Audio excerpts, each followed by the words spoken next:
अस्सलाम वालेकुम नाजरीन, प्यारे व्यूअर्स। आप देख रहे हैं मतलूब वड़ाइच ऑफिशियल और मैं मतलूब वड़ाइच आपसे मुखातिब हूँ। इस यूट्यूब चैनल को देखने, लाइक करने, सब्सक्राइब करने का बहुत बहुत शुक्रिया। आपके कमेंट्स का भी हमें इंतज़ार रहता है। तो जनाब, आज खबरें तो सियासी बहुत ज़्यादा हैं, और लेकिन इन सब खबरों में जो सबसे बड़ी खबर जो हमें इस वक्त परेशानी का बायस बन रही है, हमारे लिए परेशानी का मौजब है, वो है जनाब पाकिस्तान की दाखिली सूरत। और ये वो चीज़ है कि जिसका किसी के साथ भी मुकाबला नहीं किया जा सकता, कंप्रोमाइज़ नहीं किया जा सकता, इस पे इफ एंड डेट नहीं किया जा सकता, क्योंकि ये पाकिस्तान की का दाखिली मामला तो है, लेकिन ये पाकिस्तान की सलामती का मसला है। और ख़ास तौर पे पंजाबियों के लिए, अब अगर मैं बात करूँगा ना, अब या मेरी जगह कोई और भी बात करेगा पंजाब की, तो कहेंगे जी सुबाइयत फैला रहे हैं। ये देखें जी, ये बड़ा भाई है, सांस लेके नहीं चल रहा, और इनकी इस्टेब्लिशमेंट इनकी है, ब्यूरोक्रेसी इनकी है, फौज इनकी है, सियासत इनकी है, वो कुछ नहीं। और जब ये वो खुद प्राइम मिनिस्टर हों, बलोचिस्तान से कोई बंदा, खैबर पख्तूनख्वा से कोई बंदा, सिंध से कोई बंदा, तो वो कभी इस बात का जिक्र नहीं करते, कभी वो पंजाब पाकिस्तान को बुरा नहीं कहते। खुद मरहूम अकबर बुख्ती साहब भी, मेरे उनके साथ अच्छी याद दिलाती है। हम मेरी उनसे न्यूयॉर्क में काफ़ी मुलाकातें अफ़गान कबाब हाउस पे थी, जो होती नहीं, तसलसल के साथ मोहतरमा का मैसेज लेके मैं उनके पास जाता था और उनका पैगाम मोहतरमा तक पहुंचता था। और बड़ी हमने उनके साथ तल्लक है, उनके बेटों के साथ आगे तल्लक है। इसी तरह में जो बलूचिस्तान के मुतअद्दिद अच्छे यानी लोगों के साथ पॉलिटिकल तल्लक है, दोस्ती की हद तक भी। तो रेसानी फैमिली से उनके यहाँ, खैर जब भी मैं कोयटा जाता हूँ उनका मेहमान होता हूँ। बुख्ती साहब के फातिहा के लिए हम गए, तो सारा कुछ। लेकिन जब उनके वज़ीर आज़म हों, जब भी काकड़ साहब से या जमाली साहब से या कोई भी हों, फिर नहीं। जब बुख्ती साहब खुद भी गवर्नर हों, वज़ीर आला हों या फेडरल मिनिस्टर हों, तो फिर हर चीज़ ठीक है। बिल्कुल इसी तरह जैसे मौलाना फजल मान जो उसके कश्मीर कमेटी के चेयरमैन हो, तो सभी सुकून की नारे हैं। जब उनके पास ना हो, जब उनकी बहू बेटों और अजीज़ों में कौमी असम्बली की मखसूस नशिस्तें तकसीम ना हो, तो फिर वो जनाब प्रॉब्लम है बहुत बड़ी। फिर वो जमहूरियत पसंद हो जाते हैं। फिर पाकिस्तान गलत है, पाकिस्तान गलत है कि लाले बलोचिस्तान से लेके खैबर पख्तूनख्वा और सिंध के सिंध जैसे कारनामे शुरू हो जाते हैं, और सिंध कार्ड का पत्ता खेलने की धमकियां दी जाती हैं। और पंजाब को कितनी दफा वज़ारत उज़्मा मिली, और जो मिली वो ज़्यादा ही था, तो उसमें सिंध का, बलूचिस्तान का और पंजाबी, तो वो शहीदों में बस नाम लिखवाने वाले रह गए हैं। कार्रवाई कोई और पा जाता है, जुमा जंज नाल बने फिरते हैं, इसलिए कि ये खुद पंजाबी नहीं है, ये हिजरत करके इधर आए हैं। और जो हिजरत करके आए हैं, उन्होंने पंजाब के दुख दर्द का क्या पता। यही वजह कि आज पंजाब को इतनी गालियां पड़ रही हैं, सभी खामोश बैठे हैं, सभी चुप हैं, सभी की ज़बान को ताले लगे हुए हैं, इसलिए कि वो पंजाबी नहीं है जो सुन रहे हैं।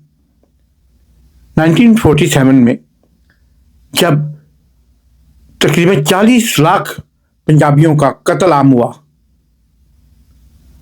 तो बहुत चंद ऐसे लोग थे, सैकड़ों में शायद होंगे, जो सिर्फ गिने जा सकते हैं, उनका सिर्फ चंद उनके सिवा किसको तकलीफ हुई, किसके घरानों के घराने, पिंडा के पिंड कतलाम हुए। और इतनी कुर्बानियां देख के हमें मिला, उसके बदले में क्या मिला? क्या पंजाब, वो जो मशरकी पंजाब है, वहां से हमें लोग मिले माइग्रेट करके आने वाले, बहुत कम जो मिले। वो उनको उतनी ज़मीनें उससे ज़्यादा मिल गई जितनी उनकी उधर थी। दूसरे तो सारे बिहारी तो और असामी तो पता नहीं कौन कौन इधर आ गए माइग्रेट करके, जिनके पास उधर भी कुछ नहीं था, इधर आए तो इधर हर चीज़ पे मरबे लिखवा लिए उन्होंने। اور کراچی کے بڑے بڑے پلازوں میں جا کے بیٹھ کے فیکٹریوں پہ قبضہ کر لیا جو ہندو چھوڑ کے گئے تھے. سمجھنا ہوگا, یہاں پہ بات کرنی ہوگی. ہمارے گاؤں کا ایک اکرم شاید نام تھا اس کا, حجام تھا, تربت کام کرتا تھا. اس بیچارے کو ادھر بہت بہت سالوں پہلے ادھر شہید کر دیا گیا پنجابی ہونے کے شناختی کارڈ دے کے. تب سے میں اس وقت سے جب میں نے لکھنا شروع کیا تو میں نے اس کے متعلق بہت لکھا نوائے وقت میں اور اپنے کالم میں پوری دنیا میں. اور اب جناب آج دیکھیں جگہ جگہ بسیں روکے, فلائنگ کوچیں روکے, ٹرک روکے, ڈرائیوروں کے, کنڈکٹروں کے, مسافروں کے شناختی کارڈ, نادا کارڈ کیا کیے جا رہے ہیں. ہاں پنجاب کا پتہ ہے ہو گیا. یعنی آپ نے پنجاب کو سمجھ کیا رکھا ہے؟ یتیم ہے ہم, مسکین ہیں, ہمارا ماں باپ کو نہیں ہے, یا ہم نے پورے پاکستان کا ٹھیکہ لیا ہوا ہے ہمارے کندھوں پہ, کیا ہم پاکستان کو کھا رہے ہیں؟ پورٹ سندھ میں ہے, سارا کچھ ادھر ہوتا ہے, ادھر ایم کیو ایم قابض ہے. بلوچستان میں تربت یہ گوادر ہم نے قریبی ہمسایہ ملک سے تحفے میں لے کے اس کی تھوڑی بہت قیمت ادا کر کے ایوب خان کے وقت میں ہم نے لیا. عبدالرب نشتر کے زمانے میں. تو اب وہ اس کو لے کے بلوچستان میں شامل کیا, اور آج بلوچی کہہ رہے ہیں کہ یہ ہمارا ہے. ہمارا بھائی 60 کے اندر 60 اور 70 کے درمیان ہم نے اس کو دوسرے قریبی ملک سے لے کے, مسلمان ملک سے ہم نے اس کو لے کے اس کے قدر قیمت ادا کی, معاہدہ ہوا اور لکھ پڑھ کے کر کے ہم نے لیا. اور اس کو چونکہ ادھر پٹی تھی وہ اس کے ساتھ لگتی بلوچستان میں, تو اس کو بلوچستان کا حصہ بنانا تھا, اس کو پنجاب کا حصہ تو نہیں بنانا تھا. آج آپ کہتے ہیں گوادر بھی ہمارا ہے, یہ بھی ہمارا ہے. 30 حصے پاکستان کی زمین, پاکستان کے تینوں صوبوں, چوتھا آزاد کشمیر, پانچواں گلگت بلتستان, ان سب کو ملا کے بھی آپ بڑے ہو رقبے کے لحاظ سے. آبادی آپ کی جو سیالکوٹ شہر جتنی نہیں ہے پورے بلوچستان کی. اور بسوں پہ کارڈ چیک کر کے آپ مارتے ہو پنجابیوں کو, اور لعنت ہے پنجابیوں پہ جو ریئیکٹ نہیں کرتے, جو سوئے ہوئے ہیں, اس لیے کہ ان میں بہاریوں اور نیپالیوں کا خون شامل ہو چکا ہے. پنجاب پہ جس کسی کو گھر والا دوسری دفعہ سالن یا شوربہ نہ دے وہ پنجاب پہ اس کے آپ بھونکتا ہے. کوئی تمہاری زبان گدی سے کھینچنے والا ابھی تک نہیں اٹھا. پھر کسی ملنگی نظام اور محمد خان کی ضرورت ہے, پھر کسی راجہ رنجیت سنگھ وڑائچ کی ضرورت ہے جو تمہیں تمہاری اوقات دکھا سکے. میں پاکستانی ہوں, مجھے فخر ہے, میری ہڈیوں سے, میرے خون سے پاکستان زندہ باد کے نعرے لگتے ہیں. میں آپ دلی دیکھتے ہو, میری ولاگ 2-3 ولاگ میں دلی کرتا ہوں. کبھی کوئی ایسا ولاگ تھا جہاں میں نے پاکستان پہ زندہ باد کے ساتھ ختم نہیں کیا ہوا اپنا ولاگ. بسم اللہ سے شروع کر کے یا السلام علیکم سے شروع کر کے پاکستان پہ زندہ باد پہ ختم کرتا ہوں. اور پھر اس پاکستان کے لیے جتنی قربانیاں میں نے دی ہیں, جاؤ پوچھو, جاؤ میری طرف سے اجازت ہے, جاؤ پوچھو پاکستان کے اداروں سے, پوچھو کہ میں نے بین الاقوامی سطح پہ پاکستان کے لیے کیا کیا. سلامتی پاکستان کے لیے, پاکستان کی فورسز کے لیے میری خدمات دیکھو جا کے. اور تم پنجابی کو گالیاں نکالتے ہو ماؤں بہنوں بیٹیوں کی. سارے تمہارے اسٹوڈنٹ کا ادھر کوٹا مخصوص ہے. کوٹا نہ بھی ہو تو آ کے ادھر داخلہ, لاہور کی, پنجاب کی, پنڈی, اسلام آباد, ہر جگہ آپ کو, فیصل آباد, ملتان, جہاں کہیں آپ کو داخلہ چاہیے, میڈیکل کالجوں میں, انجینئرنگ کالجز میں, یا مطلب یونیورسٹیوں میں, آپ کو کوئی روک ٹوک ہی نہیں. جب کو ادھر آپ ایک غریب حجام کو, نائی کو, موچی کو, لوہار کو آپ قتل کر دیتے ہو پنجاب سے مزدوری کرنے آیا.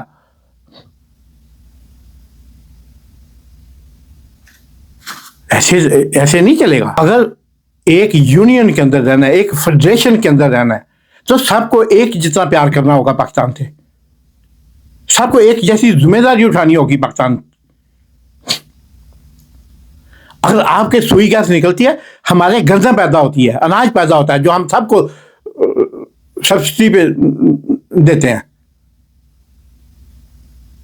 पंजाब में पैदा करता है गंदम, अनाज, चावल, गेहूं, हर किस्म का, मक्की, गन्ना, हर चीज पंजाब पैदा करता है। और पंजाब में महंगा होता है, वही चीज सिंध में, खैबर पख्तूनख्वा में, बलूचिस्तान में सस्ती मिलती है आपको। और अपने यहाँ तो आप स्कूल नहीं बनने देते, आप मदरसे नहीं बनने देते, कहीं हमारे बच्चे पढ़ ना जाए और हमारी सरदारियों को कहीं इनके प्रॉब्लम ना हो जाए, खतरे में ना पड़ जाए हमारी सरदारियां, हमारी इतनी लंबे लंबे कुल्ले। आप तो पंजाब पाकिस्तान से इतना प्यार करते हो कि आपने खुद, मैंने कहा मरहूम अल्लाह ने जन्नत नसीब करे नवाब अकबर भुट्टी से एक दफा कि आपने तो जनाब उर्दू बोलना छोड़ दिया। मुखालफत आपकी अदारों के साथ है या किसी एक अदारे के साथ है, आपकी मुखालफत पाकिस्तान के साथ हो नहीं। आप चीफ एग्जीक्यूटिव नहीं बने बलूचिस्तान के, आप फेडरल मिनिस्टर नहीं बने। अगर पाकिस्तान गलत है तो उसके मिनिस्टर क्यों बनते हैं, उसके वज़ीर आला गवर्नर क्यों बनते हैं आप? लेकिन सबसे बड़ी प्रॉब्लम तो हमारे अदारे हैं। अगर अदारे सियासत में हिस्सा लेना नहीं छोड़ेंगे तो इस तरह के वाक़यात होते रहेंगे। अभी कल बांग्लादेश में जो कुछ हुआ, भारत को हिजमियत तो उठाना पड़ी, खरबों डॉलर उन्होंने इन्वेस्ट किए हुए थे, वो एकदम ज़मीन बहुत हो गए। अब एंटी इंडिया गवर्नमेंट वहाँ पे इंटरम भी और आने वाली भी एंटी इंडिया गवर्नमेंट आएगी। तो अभी इंडिया के लिए तो ये धचका एक मशरकी पाकिस्तान टूटने से ज़्यादा बड़ा धचका है कि उनको उस मुल्क से जो उन्होंने अपने हाथों से तराशा, अपने हाथों से बनाया, उस मुल्क में अब उनको पाँव रखने की इजाज़त नहीं है। अब इंडिया वापसी वार तो करेगा। तो आप सो रहे थे, हमारे अदारे सो रहे थे। आपने नकवी साहब को वजीर दाखिला बना दिया, जो क्रिकल को तबाह कर गया, पाकिस्तान को भी तबाह कर गया। यार को खुदा का खौफ करो, आप पाकिस्तान की बका से ना खेलो, पाकिस्तान की सलामती से ना खेलो। आपने कौन कौन से लोग बिठा दिए ला के ऊपर, पाजे भतीजे ते सालियां ते साले, इनसे मुल्क चलेगा? बेटी बेटी जनाब सीएम है, बाप वज़ीर आज़म बनने के लिए बेताब है, चाचा वज़ीर आज़म है, समधी नायब वज़ीर आज़म है, वज़ीर खारजा है। ये आपने पाकिस्तान को बनाना समझ रखा है। लेकिन फिर भी कसूर तो हमारी फौज का है जो तुमको पालती है। पंगा लेके अमेरिका से ईरान के साथ अपनी निगरानी में स्मगलिंग करा दी है ताकि तुम्हें रोजगार मिले और इस बहाने पाकिस्तान का कुछ भला हो। लेकिन फिर भी आप आज बंद हो जाए ईरान के साथ बैनुल-अक़वामी कवानीन की वजह से, आज बंद हो जाए, आप तो फिर शोर में जाओगे, खा गया पंजाब, खा गया पंजाब, खा गया। पंजाब मेहनत करता है, पंजाब का बच्चा आप देखें, हर गांव का, गुजरात, सियालकोट, गुजरांवाला, पूरे पाक पंजाब भर में से हर घर का एक बच्चा बाहर बैठा है, घर वाले के लिए कुर्बानियां दे रहे हैं, फैमिलियों को आगे बढ़ा रहे हैं, अपने खानदान की कफालत कर रहे हैं। आप तो घर से नहीं निकलते, आप तो फौज में भर्ती नहीं होते कि घरों बाहर जाना पैदा है। देखा कभी कि किसी सिंधी को और किसी बलोची को? बहुत कम, बहुत कम। वो अगर होते भी हैं तो सिर्फ अफसरी करने के लिए, लड़ने वाले फौजी आपको नहीं मिलेंगे। बलोच रेजिमेंट है पाकिस्तान की, पाक अफवाज की। क्या बलोच रेजिमेंट में मुझे आज टोटल गिन के बताया कितने बलोची सोल्जर उसमें हैं? अफसरान की बात नहीं कर रहा, सोल्जर कितने हैं। और बलोच रेजिमेंट की कुल तादाद कितनी है और उसमें बलोच बार्न पैदा हुए फौजी कितने हैं, मुझे आज बता दें। मैं आपको तस्लीम कर लूंगा कि पंजाब और पाकिस्तान खा रहे हैं बलूचिस्तान को। आप स्कूल नहीं बनने देते अपने यहाँ, الزام پنجاب پہ لگاتے ہو. ہمارے بچے اپنی زمینیں بیچ کے، ان کے ماں باپ اپنی زمینیں بیچ کے بچوں کی تعلیم پہ لگاتے ہیں. آپ بچوں کو اسمگلنگ سکھاتے ہو کہ ایران سے اور افغانستان سے بارڈر پر اسمگلنگ کیسے کرنی ہے، لے کے کیا جانا ہے، لے کے کیا آنا ہے. یہ فرق ہے پنجاب میں اور تم میں. اور میری سپہ سالار پاکستان سے، سپہ سالار قوم سے پرزور اپیل ہے، برائے کرم سیاست کو 2 منٹ کے لیے خیر بات کے اور ملک کی سلامتی کو دیکھیں. اور یہ پانجے پونجے والے کو کام نہیں ہونا. یہ داخلہ کا مسئلہ ہے، پاکستان کا انٹرنل معاملہ ہے، اس کو دیکھنا ہوگا. اس کے لیے کوئی انتہائی قدم اٹھائیں، ورنہ جس دن پنجاب اٹھ گیا نا، تو پھر جس دن پنجاب کو نظر آ گیا نا اپنی پاک پہ لگتے ہوئے داغ دبے، تو پھر کوئی روک نہیں سکے گا مائیکا لال. تو سلامتی پاکستان کے لیے دعا گو ہیں. آپ بھی چھوٹے بھائیوں کو ساتھ لے کے چلنا چاہتے ہیں. اپنے سے بڑے حقوق ان کو آلریڈی دیے ہوئے ہیں. پنجاب کا کوئی شہر بتا دو جہاں پہ بلوچی نہ ہو اور اس کو رہنے کے لیے کوئی پرابلم ہو جائے، یا اسے جاب پہ کوئی پرابلم ہو، وہ کوئی پولیس افسر ہو یا وہ کوئی بزنس مین ہو یا کوئی. ہم تو فخر سے اپنے نام کے ساتھ بلوچ نہیں بھی ہوتے تو ایسے عرفیت میں اپنا نام بلوچ لکھ لیتے ہیں. میں نے ایسے بڑے لوگ اپنے گاؤں میں دیکھے، اتنا پیار کرتے ہیں ہم بلوچوں سے اور پاکستان کی ہر نیشن سے، پختونوں سے، سندھیوں سے، کشمیریوں سے اور گلگتی پاکستانیوں سے. پاکستان سے پیار کیجیے. دیکھتے رہیے مطلب لوڑا آفیشل اور پاکستان زندہ باد.